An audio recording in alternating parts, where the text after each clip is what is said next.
Hello everyone, welcome to Slipjoint Sawyer. Today we're doing a review of a special knife to me. Very sentimental on this. I've just received this as a gift from a good friend and a member of the community. You will probably know him as Ilando Swoon. Huge member on Discord and a very big supporter of my channel. So Ilando, thank you for sending this over. It really does mean a lot. So let's jump into it. It's my first actual French knife and it is a Douk-Douk. And if you're familiar with my channel, you know I've been ribbed for saying squirrel and saying it wrong and pronouncing it in different ways. And that's pretty much why he sent this over. So thank you, Ilando. But honestly though, I love this little thing. I've had it in my pocket since it arrived this afternoon. I've never had such a slicey blade. It's ultra thin, ultra discreet.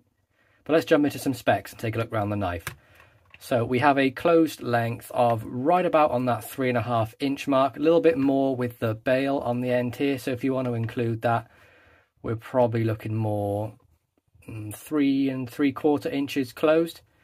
Very simple handle design. So you've got this folded over steel. I believe it is coated chromium. Of course, it being shiny, it's going to be an absolute glare magnet. So I'm very sorry for that. The bail on this is a nice sort of blacked out material, pinned. Looks to be steel pins on here as well. See that there. What I will say about this knife, it's very simplistic, very basic, and it's fit for absolutely everything. I love the design. I love how sleek it is. Honestly, I've had a Douk-Douk in my basket on Heine Haynes and several other knife companies around the UK, like Knives and Tools, things like that. And I've always looked at it and thought, would I enjoy this? Would it be too thin for me? As in, like, would it be hard to grip when it's in the hand? Would the handle materials be too slippy? No pun intended. But honestly, Elan, thank you for sending this over, because I'm now going to have to go and buy some more.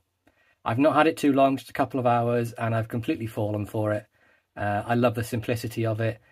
Traditional French knife then, it's robust. I would say it's discreet. You can get a blacked out handle, which is what I'm going to go for, I think, with the silver blade.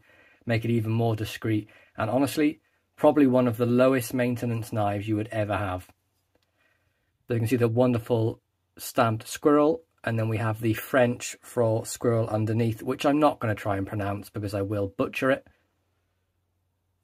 Wonderful lanyard then done by Elan as well. So we have this brown leather with these wonderful beads. Blade centering is pretty much right bang down the middle, maybe favouring the show side ever so slightly. You can see we've got a flat tang up here, so we're going to have a half stop.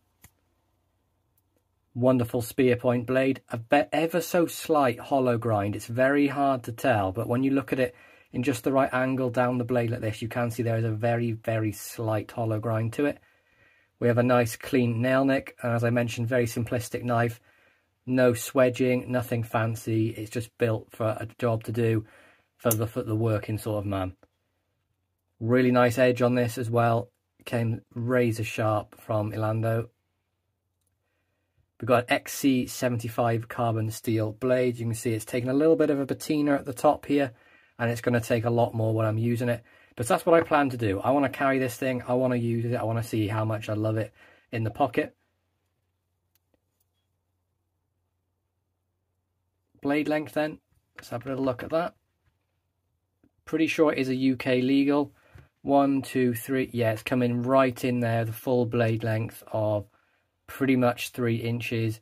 And then a cutting edge of about 2.6 inches, that looks like to me. Yeah, 2.6 inches. As I mentioned, carbon steel blade, so it's going to patina. But honestly, that's my sort of preference, I would say, for knives now. I love stainless steel, I love the high-end steels, but give me a carbon steel like 1095, honestly, C75, any of those steels, I love them. They're easy to maintain. A little bit of oil if you don't want it to patina. You can strop them up super sharp in such a quick amount of time. Actually has a nice grip in the hand as well. No sort of hot spots. You can see how the handle's perfectly contoured for your hand as well. You see it sort of fits in there. Kind of reminds me of a bit of a smaller canoe pattern, really, the sort of the shape of the handle. Obviously nothing else really similar to a canoe, but you can see you've got the elongated sort of bolsters either end.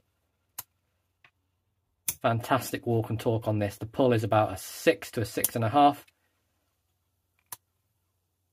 Wonderful snap on the close and the open.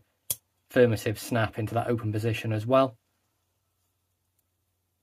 This was then handmade in France.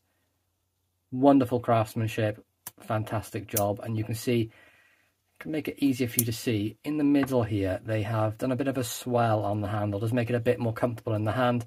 You can really grip down on it. And I wouldn't have any issues doing my sort of daily tasks, working around the garden. Probably even use this for a steak knife, if I'm honest. Really comfortable. You have to put quite a lot of force in there to get that to break, and it does have a half stop, so if it does, you have plenty of room. It's not going to nick your fingers.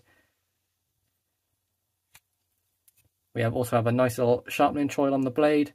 Wonderful little point on this spear blade as well. Just an absolutely fantastic little knife. Honestly, I'm completely taken back by this thing. I really wish I'd picked one of these up sooner, but I'm going to do something now I don't normally do. I'm going to do a cut test, and I want you guys to see how slicey this little thin blade is. Honestly, I've never had anything so slicey. Ridiculously sharp. So there we go, guys. That is my review of the Douk-Douk, and the model number for this then is DD840PM. Now, as far as I can tell, the PM just stands for the smaller version, because Heine Haynes do have the DD840 on their site. I think Knives and Tools have one very similar, but I couldn't find this for sale on any sort of UK site. But you may have to get this from Knives of France. I know they offer this. Very reasonable price as well. But there we go, Douk-Douk DD840PM. Hope you enjoyed this review. Please be sure to like, subscribe and ring that bell for notifications, and I'll catch you in the next one. Peace out.